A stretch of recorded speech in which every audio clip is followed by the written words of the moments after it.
The emergency network monitoring station orbited a neutron star in the Veris sector, far enough from major trade routes that the silence felt like a physical presence. Venocoris preferred it that way. 3 centuries of listening to civilization scream for help had taught her that quiet was precious. Her 6 crystalline fingers moved through holographic data streams with practiced precision. The Centauri were record keepers by nature. Every distress signal, every rescue operation, every failure and success catalogued in perfect detail. It was work that most beings found unbearable. Vena had learned to find peace in the patterns. Tonight she was conducting a routine archive audit. 4,000 years of emergency transmissions compressed into searchable light, ship collisions, plague outbreaks, reactor failures, environmental catastrophes. Every civilization produced them. The mathematics of disaster were universal. Billions of beings moving through space and time would inevitably encounter suffering. She sorted the data by species origin, watching the cascading numbers. The Kronar averaged 1,847 distress calls per standard year. The Luxari, despite their smaller territory, generated 2,341 due to their tendency to experiment with unstable technology. Even the careful Varos logged 892 annually. Then she reached the human data field, 0. Vena stared at the number. Her secondary eyes focused while her primary eyes blinked slowly, a Centauri autonomic response to cognitive confusion. She expanded the search parameters, 4,000 years, 0 distress signals originating from human space. She narrowed it to the last 1,000 years, still 0.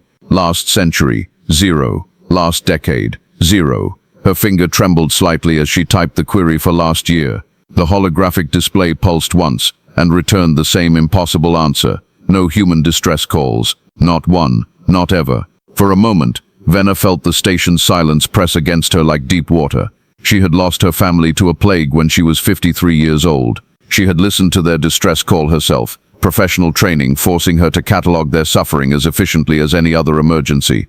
She knew the sound of civilizations dying. She knew the mathematics of catastrophe. This was mathematically impossible. She opened a communication channel to the engineering division, selecting the name of a technician who had helped her before. Kovar Jin appeared on her screen, his face showing the asymmetrical features of the Velm species, human-like but not human, with skin that shifted color based on his mood. Currently it was settling into confused blue-gray. Archivist Chorus, he greeted her formally, though they had worked together for 30 years. What can I clarify? The distress beacon protocols, Vena said without preamble. Walk me through the redundancies. Kovar's skin shifted toward interested yellow-green. He was one of those rare engineers who loved explaining his work. Every registered vessel carries a minimum of 3 independent beacon systems. Primary transmitter on main power, backup on auxiliary power, emergency beacon on its own isolated fusion cell. Even if a ship loses 90% of its infrastructure, that last beacon keeps screaming. Can they be disabled? Sure. You can manually deactivate the primary and backup, but the emergency beacon, that's hardwired to activate automatically if main power drops below critical thresholds, if hull integrity breaches, if life support fails, if radiation spikes, if... He paused. Are you asking if someone could prevent all 3 from transmitting? Yes. Kovar's skin faded to thoughtful gray. Theoretically, if you had enough advance warning and technical expertise, you could disable all 3 before catastrophe struck. But you'd need to predict the disaster with enough time to perform manual shutdowns on systems specifically designed to resist tampering. And that's just ships. Stations have their own layered protocols. Colonies have planetary networks. The whole architecture is built on the assumption that when something goes wrong, someone screams. What if a civilization had technology advanced enough to suppress all emergency transmissions simultaneously? Then they'd have to be monitoring every vessel, every station, every colony in their territory in real time, with enough processing power to intercept and block automated quantum-entangled distress signals that are designed to be impossible to jam. His skin flickered toward alarmed orange. Why are you asking this? Vena closed her secondary eyes. How many human distress calls have you personally processed in 40 years of service? Kovar tilted his head, accessing memory. I've handled maybe 200,000 emergency signals total. Human ones specifically. His skin went completely neutral gray.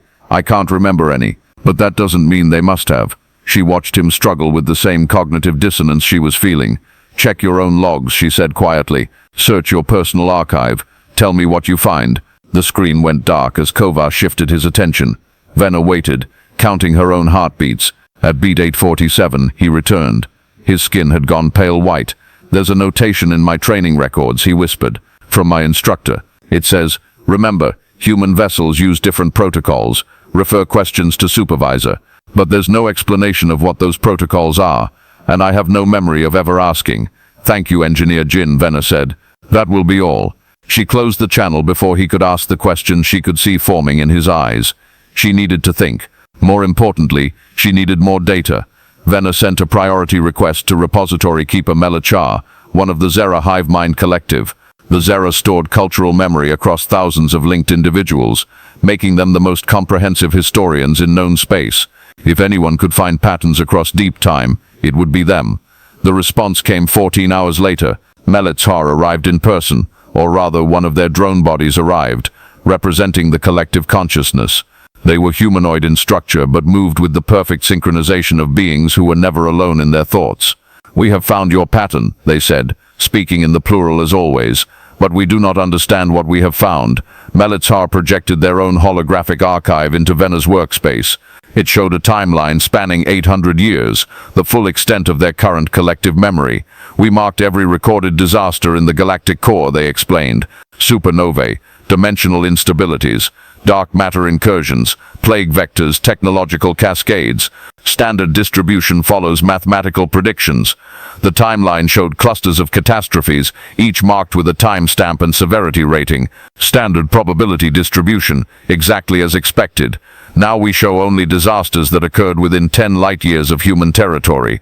The display changed. The clusters thinned dramatically. More importantly, the severity ratings dropped. Every potential catastrophe near human space either failed to materialize or resolved at the earliest possible stage. We thought this was coincidence. Melachar continued. So we examined disaster response times. How long between first detection and resolution? They highlighted the comparison. Galaxy-wide average, 47 hours. Near human territory, 4 hours. Early detection and response, Venner suggested. They're just more vigilant. That is what we thought.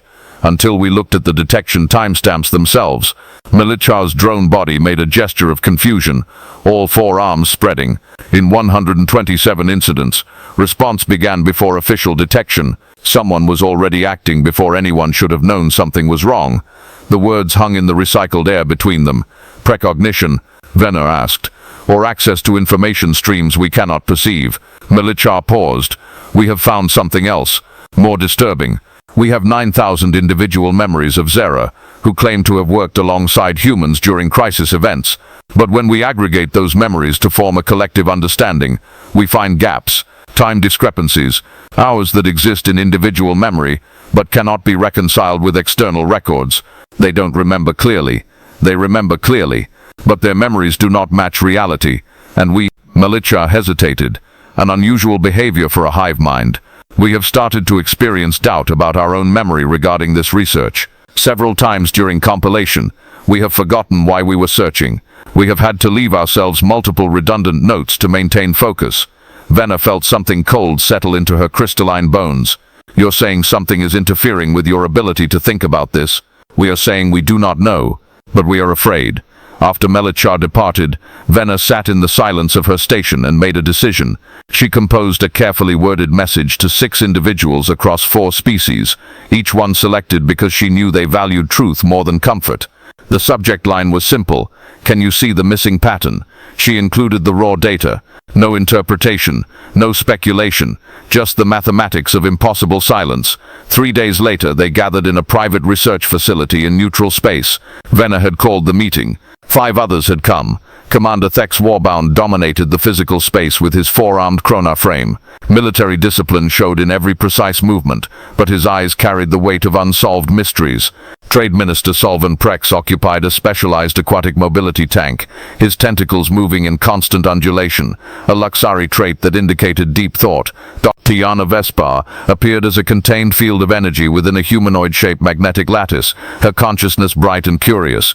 Young Pelcaro Varos, a Varos intern who had somehow been included in the initial message distribution, sat nervously in the corner, his grey skin flickering with bioluminescent anxiety, and Melechar represented the Zera Collective, their drone body perfectly still. I spent 3 weeks trying to dismiss this, Commander Thex began without preamble. I pulled my military records. 23 years ago, I led a fleet through the Karvesh Expanse. We encountered a spatial anomaly. Reality itself was tearing. I lost 14 ships in 17 minutes. He paused, and Venna saw his jaw tighten. The official record says the anomaly collapsed naturally, but when I reviewed the sensor logs, I found a 20-minute gap. No data, no explanation, just absence. And in the margins of my personal log, I had written 3 words in my own hand. They were there. Who was there? Sulvan Prex asked, though his tone suggested he knew the answer. I don't remember, Thex admitted, but there was a human trade vessel on long-range sensors before the gap. After the 20 minutes, it was gone, and the tier had sealed itself. We have similar incidents, Melechar said, across hundreds of years. Catastrophes that should have killed millions, but didn't, always with temporal gaps in the records, always with vague reports of human presence nearby, and always with no clear memory of what actually happened. Sulvan Prex's tank water bubbled, the Luxari equivalent of a derisive laugh.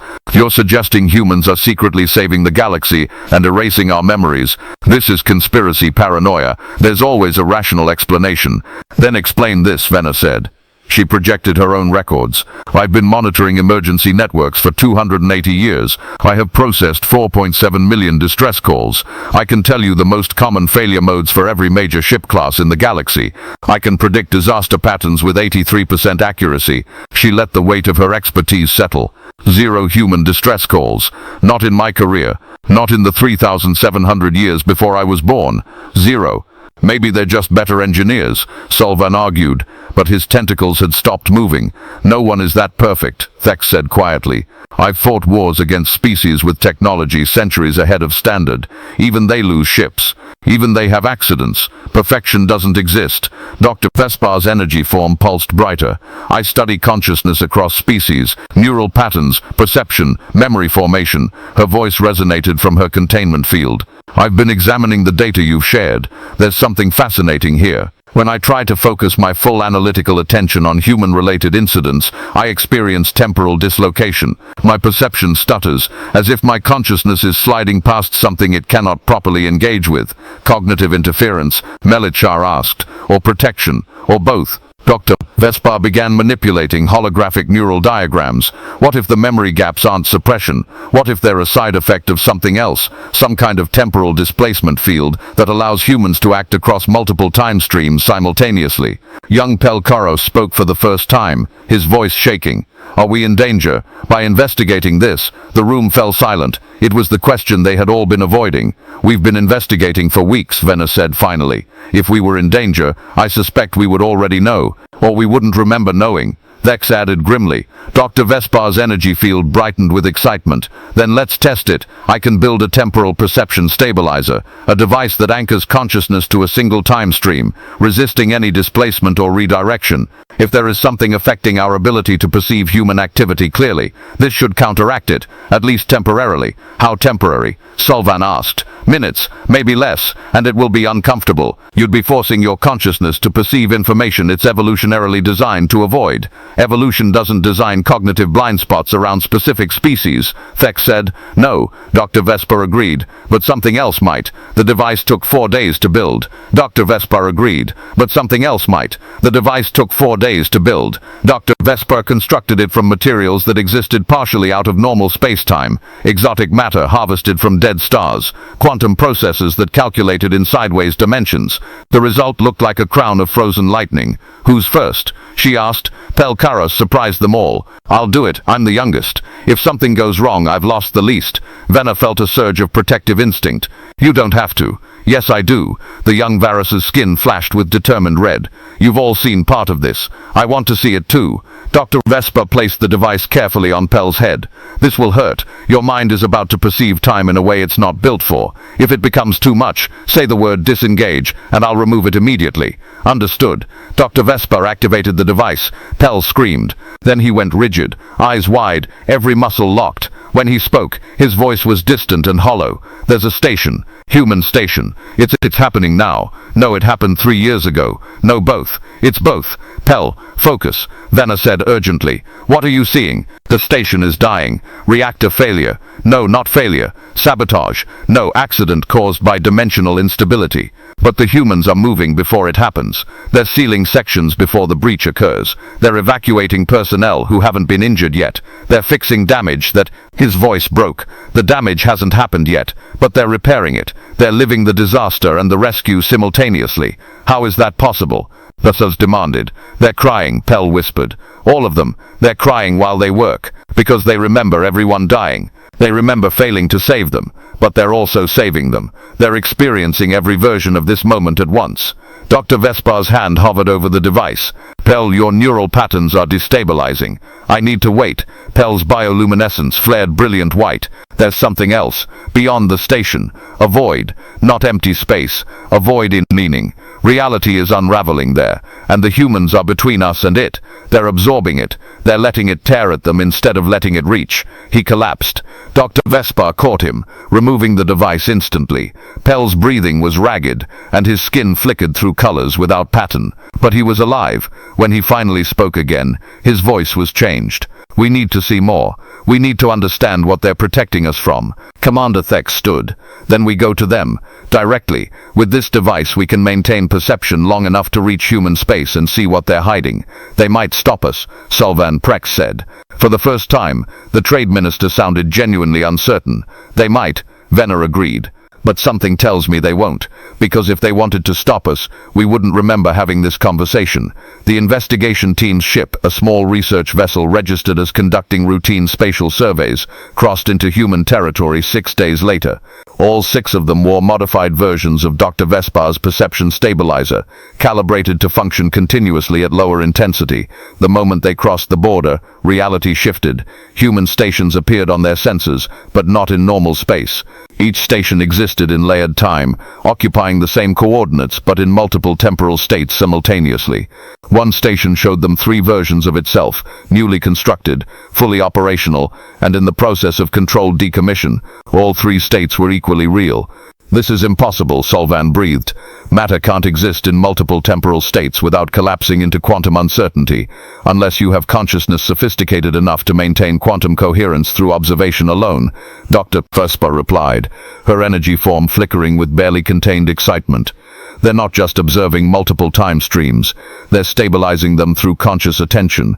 As they moved deeper into human space, the layered reality became more complex.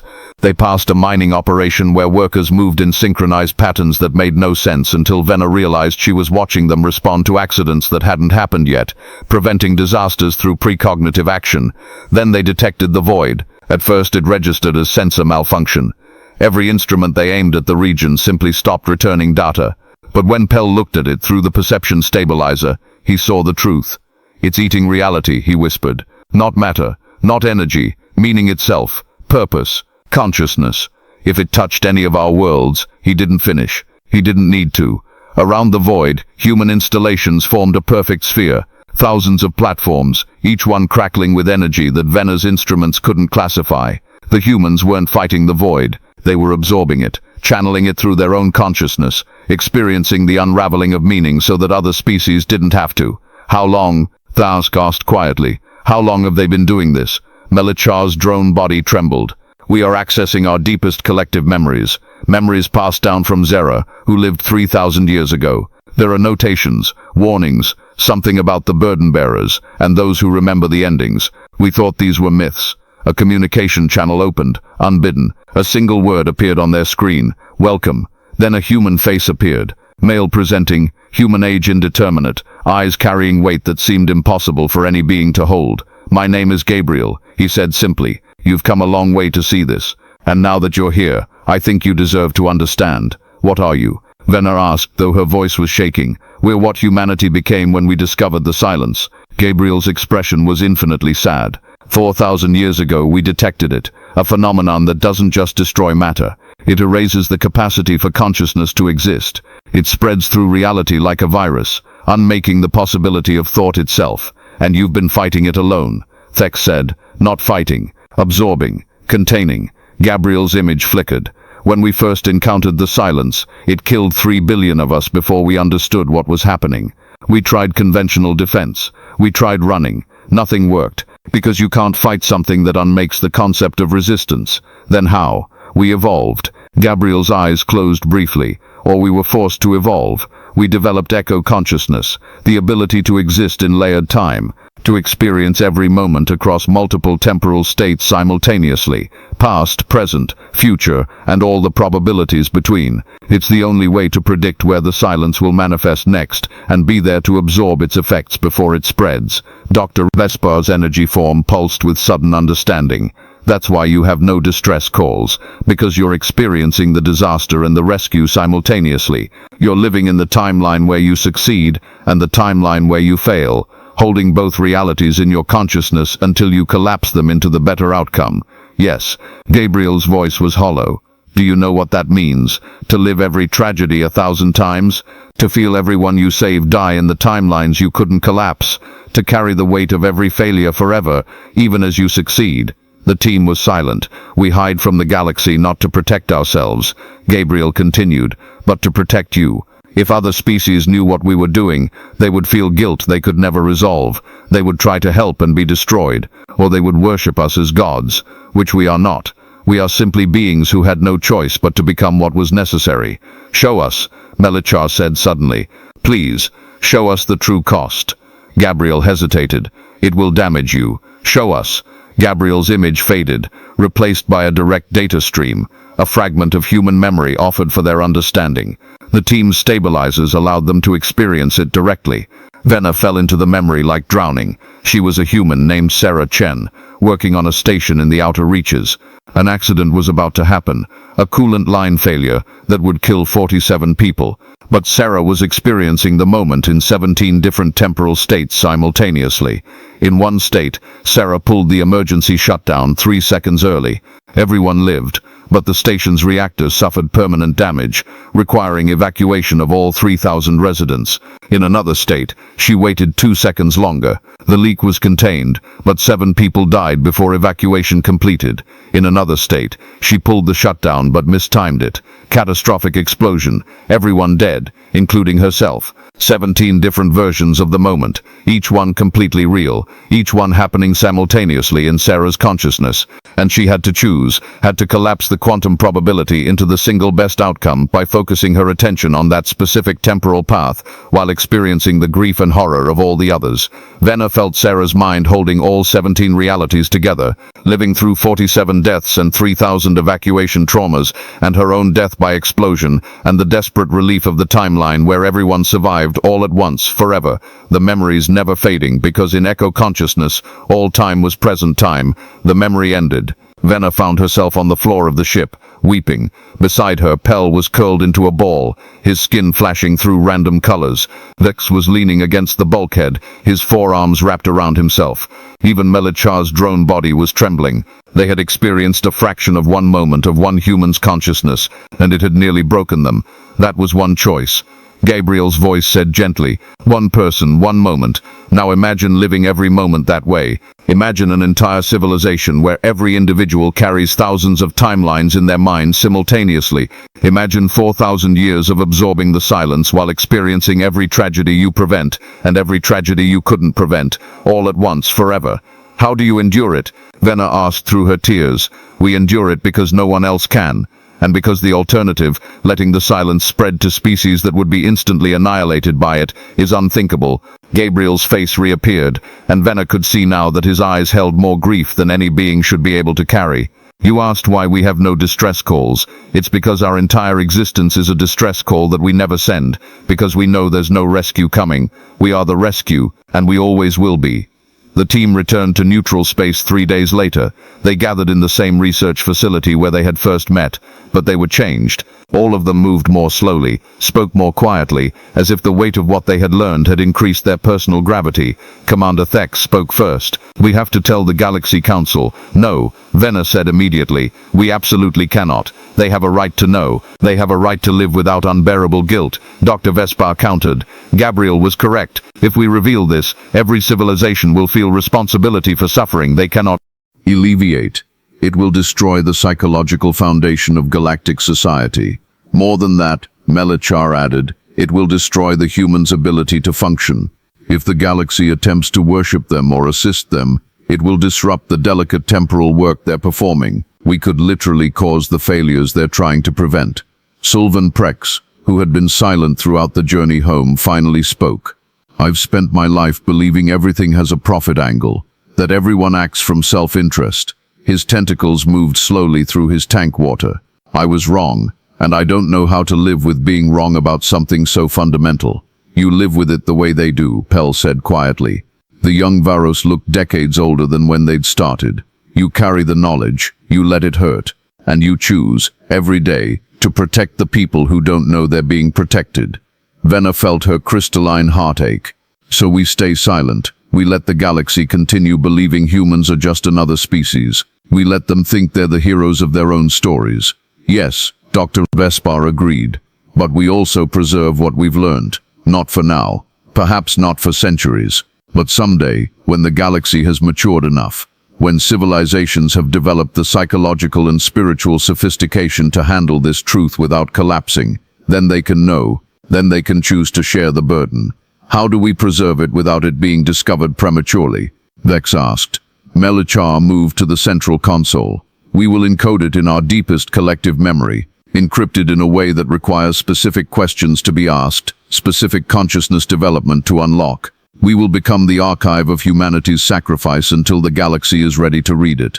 They worked through the night, encoding everything they had learned into layered memory structures that would remain dormant until activated by the right level of cognitive sophistication.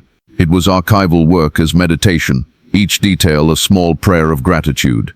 As dawn light from the local star began filtering through the facility windows, Venna made her decision. I'm returning to the monitoring station, she said. I'll continue my work. I'll listen to every distress call, catalog every disaster, maintain every record, and when I see the silence where human distress calls should be, I'll know what it means. What does it mean? Pell asked. Venna's crystalline eyes reflected the dawn light. It means they're succeeding. Every day without a human distress call is a day they've absorbed catastrophes we'll never know about. The silence isn't absence. It's the sound of 4,000 years of grief turned into protection. One by one, they each committed to returning to their previous lives. Commander Thex would return to military strategy, now understanding that the unexpected victories and avoided catastrophes in his career were not luck. Sylvan Prex would continue his trade negotiations, seeing every transaction with humans as an honor they didn't know they were receiving. Dr. Vesper would study consciousness, working toward the day when galactic minds might be sophisticated enough to know the truth. Pell would grow into his career knowing that the seemingly ordinary galaxy around him was kept ordinary through extraordinary sacrifice. And Melachar would remember. The Zera Collective would hold this knowledge across generations, passing it down through thousands of linked minds, protecting it until time made it wisdom instead of trauma.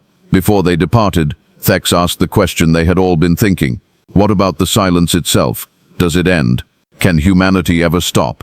No one had an answer. They suspected not. Some burdens once taken up could never be set down.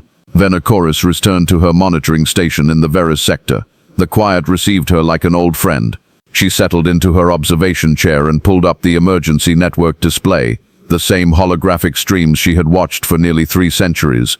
The galaxy hummed with its usual chaos. A Chronar mining ship had reactor fluctuations resolved within an hour.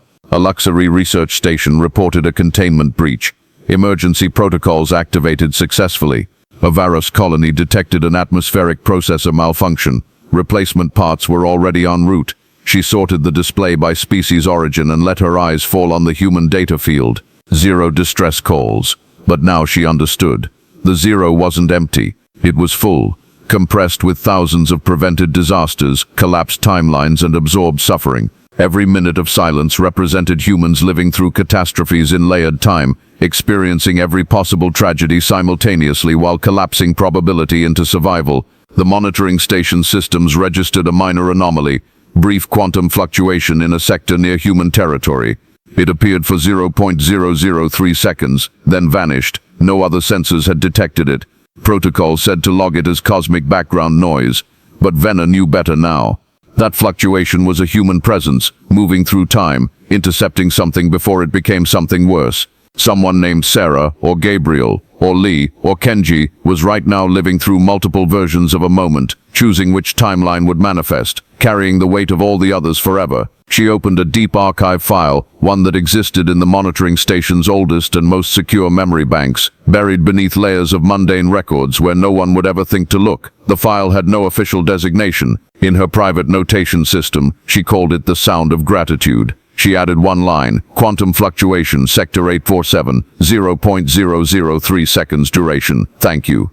But she would continue adding to it, one notation at a time, building a secret record of all the moments she suspected humanity had intervened. It was, she thought, the least she could do. They carried eternity. She could carry acknowledgement.